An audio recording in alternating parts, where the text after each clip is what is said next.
morning, team. My name is Wynand Serfontein. Welcome to this webinar that will be focusing on independence advice and the importance of independent advice alongside with my journey that I've taken with an investment company called GCI. Now, these are uncertain times. It's crunch time. There's still confusion about the VSP, whether we're going to get paid. Our emotions are running high, but what is certain is that we're going to be leaving the pension fund, the provident fund, and going to be needing help with the UIF. If we do get payouts, we are going to need some advice on what to do with the payouts. When I talk about the pension funds, I'm talking about the Transport Pension Fund, the Transnet Retirement Fund, and the SA Funds at Work Fund. Now, seeking independent advice about what to do with this money is critical. When I talk about independent advice, I'm talking about individuals or companies that are not affiliated to specific investment houses. These investment houses are houses like Liberty, Momentum, Old Mutual, Investec, Coronation, Stanlib. These are good companies, and each of them has products, but they generally have a limited amount of products. And an independent financial advisor will have sight and knowledge of the variety of products that are out there that are presented by all these different companies. And based on your financial needs, your financial concerns, and what you want to achieve in the future, they will be able to advise you on what is the best product to assist you to secure a financial future for yourself and your family. Now, this is not an easy decision. The reason I know this, I took the over 50s contract in November. It was a tough decision. Just to take the decision was about 6 months. And then I was very nervous about what to do with the payouts from the pension fund. But I was chatting to our friend Wayne Kennedy, and he put me in touch with a lady called Sandy de Bruyn at Sandy Wingfield Turner Associates. I got in touch with them and I went for a meeting, and they listened to my needs, they listened to my concerns and what I wanted to achieve. And honestly, within about the first 30 minutes of that meeting, I knew that I'd made the right decision to take the over 50s contract. They listened, they explained my questions in a way that I understood it. The options available to me, I had no idea of what was available. They explained it, and I was very comfortable with my decision after the first meeting. What was also good about them is they insisted from then on that Jenny, my wife, attend all the meetings. So together, through the investment process, changing my all risk, looking at the tax options, both Jenny and I have a good understanding of where our finances are now, what we need to do to ensure a secure financial future, and be comfortable when it comes to retirement. Just remember, if you are leaving these funds, you need to take responsibility, or you will be responsible for your own death and disability cover and loss of license if you want it. Some of the funds, I know the SA Funds at Work Fund has this, you have a continuation option, which means you can continue with your own death and disability cover that you had with that fund, which means you can take over your risk from that fund, just you're going to pay for it yourself. You just need to fill in a form and you take it over. What's good about this, you don't need to go through the health checks again and filling in all the forms. You just be responsible for the payment. You'd have to check with each fund if this is an option. If you don't want to do that, you'd have to set it up yourself. We have a good relationship with Jason and his team at BrightRock, but Sandy and her team have been engaging other companies such as Liberty to see if they can assist with similar cover should you not want to go with BrightRock. Now remember, it is your decision which investment advisor to go to, which investments to make. It is always your decision. But if I can impart one thing, please look for independent advice in this. We are very good in the cockpit at dealing with anything that is thrown at us. We spend a lot of time building resilience in our jobs. It is time we built resilience in our financial futures. We need from now on to take care of our own financial future. So should this ever happen again, we are prepared for it. Let this be a jolt for us to take care or take responsibility of our own financial futures. Now, most of you know me, you have my contact numbers. If you have any questions, please stay in touch. Please ask the questions and I'll assist where I can. I want to thank you for listening to me, and I'll be handing over now to the founder and CEO of GCI, Alex Cook. Thanks very much, Wynand. By now, I'm sure that everyone and their dog would have been giving you presentations as to why their company is better than the next company, why their products are better than the next products. We're going to do none of that. Instead, we're going to take you through some practical steps that you can implement to turn this unprecedented bad luck event into a good thing for you. In his book, Great by Choice, Jim Collins describes that the best companies in the world don't have more good luck or less bad luck than peers that they outperformed, but it's what they do with that luck that makes all the difference. It's the return they get on that luck that makes the difference. Us as humans are not that different. And this is, as I said, an unprecedented bad luck event. It's devastated so many industries. The aviation sector is one of them. Tourism is another one. Very good friend of ours has got a luxury lodge in Africa. He's had no traffic now for months. And believe it or not, he's managed to get a return on this luck, and he will emerge from this crisis a lot stronger than when he entered. If you are like any of our close pilot friends, you are probably a fighter. There's probably that animal spirit within you. And by implementing some very, very simple strategies, you can emerge from this stronger than before. What I'm going to do is take you through 2 brief slides on our company, on GCI, and then we're going to get into those 7 practical steps. The most important slide that I could show you is a slide on our purpose. What GCI aims to do is to change the face of retirement, allowing more people to live the fullest lives that they can live. To give you some idea of our scale, GCI has existed since June of 2000 when I co-founded the firm. We have over 40 wealth managers in the firm who give advice to our 7,800 clients from 15 offices around the country, including a representative office in Mauritius. Now, let's get into those practical steps. Before I start, I must emphasize this is not rocket science. All of it really revolves around careful planning. First of all, understand your 2 biggest risks. And they are, what if you live too long, in other words, retirement, and what if you don't live long, in other words, death or disability. What I'm going to focus on is what happens if you live a long life. In other words, planning for your retirement, planning to live a full life. Sandy, on the other hand, is going to take us through what happens if you don't have that long life, how to plan for that. And she has first-hand experience, which I think you'll all find really useful. Second of all, take into account all of your assets when doing your planning. Now, I know the main assets that you're thinking about right now is your preservative, or your pension fund or your provident fund. What I'd encourage you to do is take into account all of your assets, including your investment properties, your unit trusts, other retirement annuities you may have, local and offshore money, because we see lots of clients making bad decisions because they're only taking into account a small portion or one of their assets. Third of all, understand the implications of various options that you may take and choose the option that is right for you. Don't follow what your colleagues are doing just because they are really bright people. Everyone's situation is different. For some people, it might make sense to take the fund out and to settle cash. For others, it may very well make sense to start drawing an income from your pension and provident fund savings. And for others, a preservation fund might be the best option. You must do what is right for you. Fourth, test various scenarios before making a decision. Understand the long-term implication of every single scenario. All of our clients have got access to very useful software where you can test and run thousands of scenarios, many iterations, all within a safe environment before actually pulling the trigger. Fifth, decide on the right product provider for you. Now, often it might mean that you will have 2 different product providers. One product provider for your pension and provident fund, another product provider for your discretionary savings, and perhaps you've got a different one local to what you have offshore.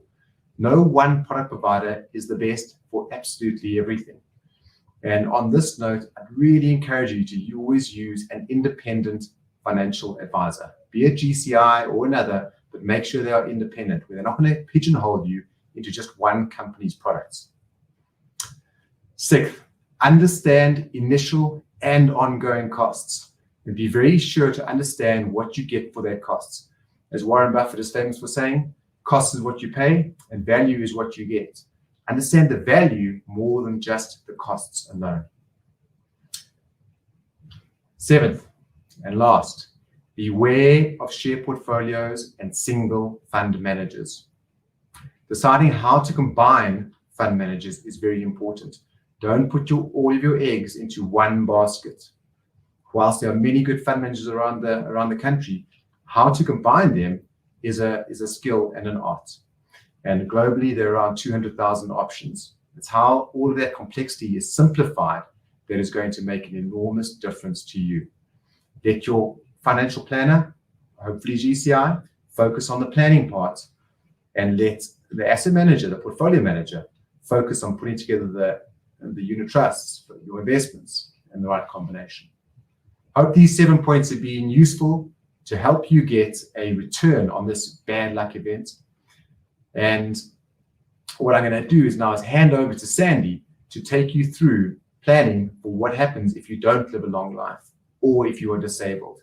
Enjoy the rest of the webinar. Over to you, Sandy. Thanks, Alex, and to Wynand for his unconditional eagerness to help his colleagues and friends. So good day, everyone.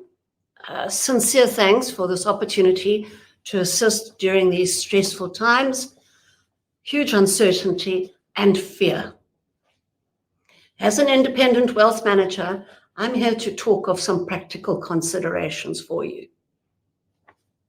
Most important, everyone is different when financial planning is undertaken. So we need to understand you, your feelings, and your objectives. As Alex described, we have state-of-the-art technology and systems which are dynamic, live, and accurate for wealth planning. This will provide the best and most appropriate solutions and outcomes specifically for you and your future. When you leave the company, you will be required to complete accurate documentation. Remember, the wrong tick in a box can cause untold issues. So if you need some assistance with that, all you need to do is call us and we will gladly. Now about risk, which is something very dear to my heart. And when you leave the building, you also lose your risk benefits.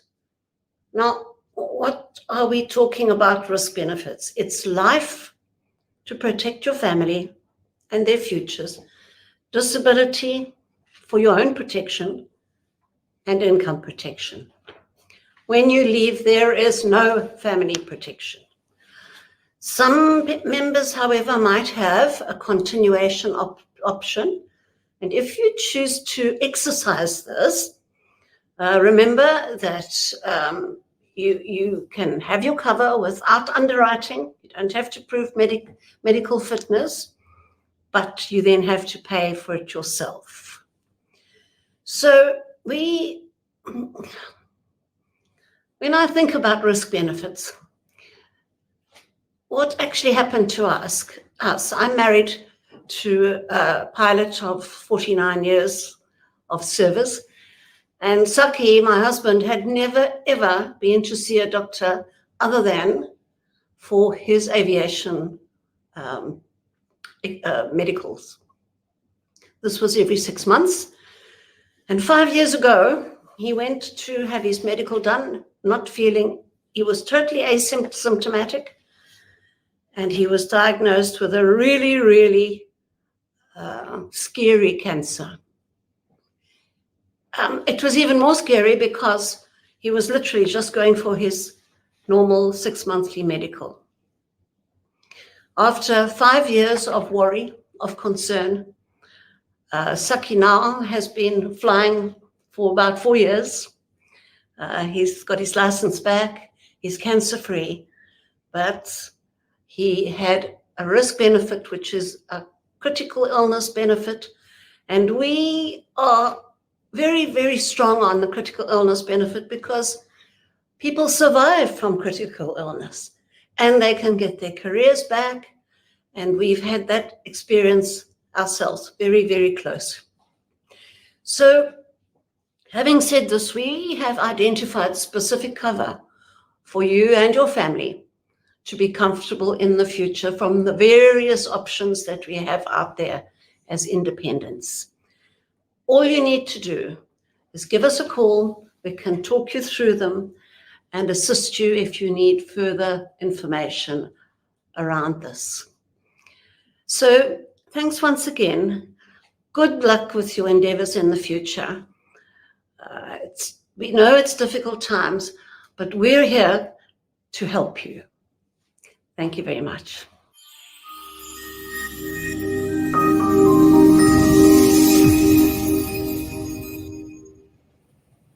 Sandy, thanks very much. Whilst the webinar was going on, there were a few questions that popped up. I noticed that one popped up and then left, but I wrote it down. And Wynand, that one seems to be addressed to you. I'm going to read it to you. It says, "Hi Wynand, is GCI your business or a family or friend's business, or are you receiving any benefit from promoting GCI? Looking forward to the presentation." Okay, great. Can you hear me, Alex?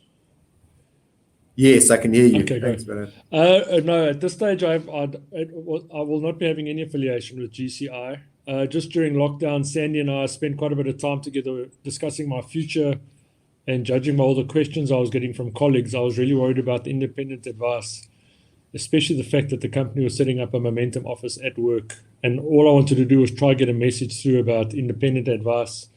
And Sandy suggested we use your platform through GCI just to get the message across. So no family business, no affiliation. I'm not working for GCI at all. Just Sandy and I become quite good friends. And together we decided to come up with this plan. We're literally hearing from one of your colleagues who's been through the process. I mean, I was at SA yesterday. It was very emotional. I took my exit yesterday. I'm a VSP now. Sandy and I are sitting now and we're going to decide what to do with my Provident Fund and hopefully a payout should we get one. So it was just a personal journey that I'd written about, but I'd rather said it face to face. Look, face to face is better, but in these times on video is what we can do. Yeah. Wynand, I was lucky enough to spend some time in Belito over the past month, and we managed to meet each other, and I met your wife Jen.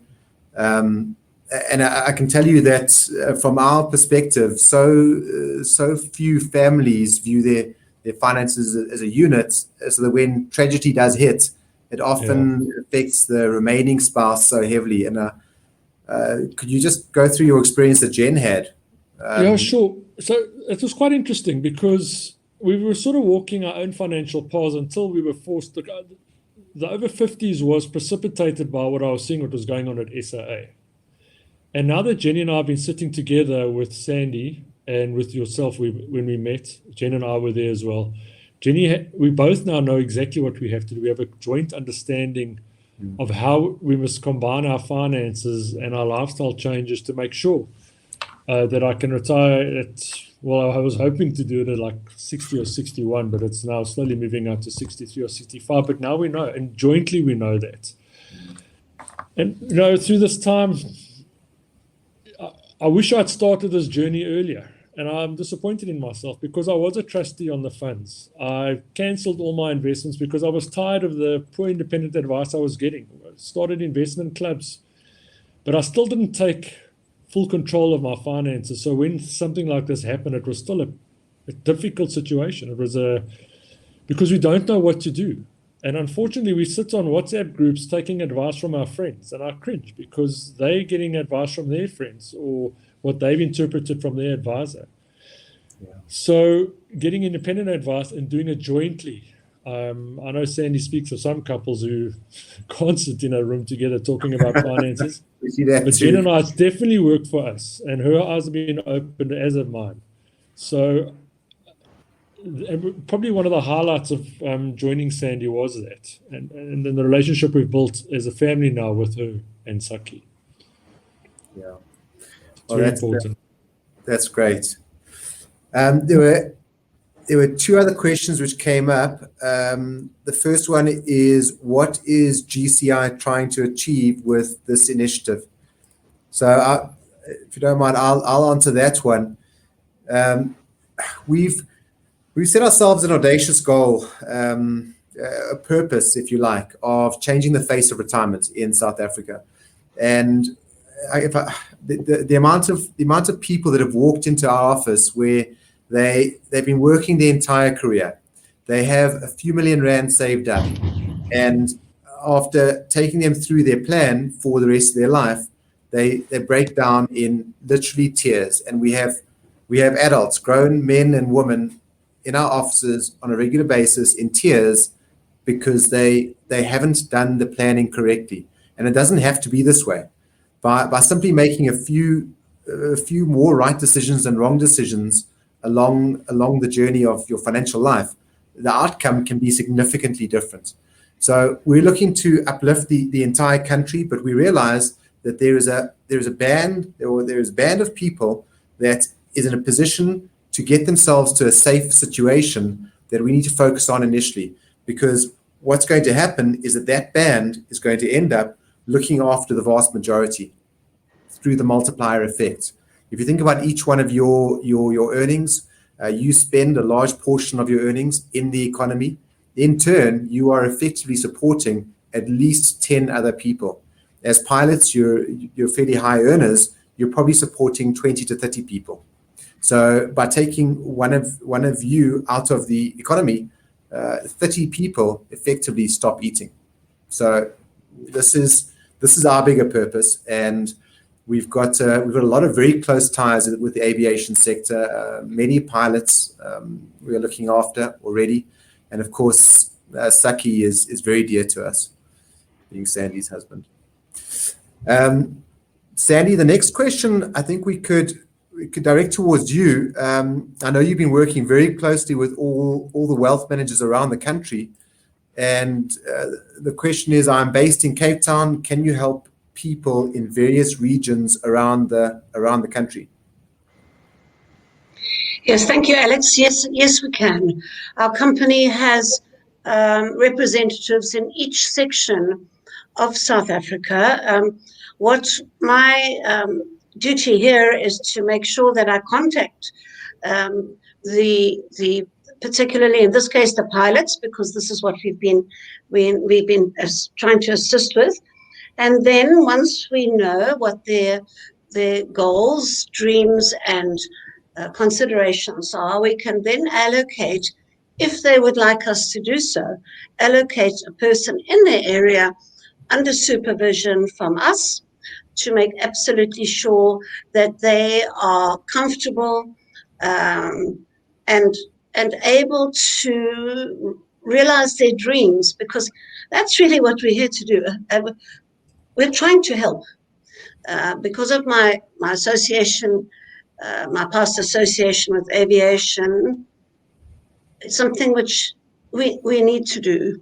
And to answer your question, yes, we have specialists everywhere in South Africa, but we're also a phone call away, as a number of you might have discovered in the last week or so when you phoned in response to communication from us. Thanks, Sandy. I'm going to wrap up. It seems that we are out of questions, which is fine. And I'll leave you with one final message, and that is, get an independent view of your financial situation. Every single person is different. There is no one size that fits all.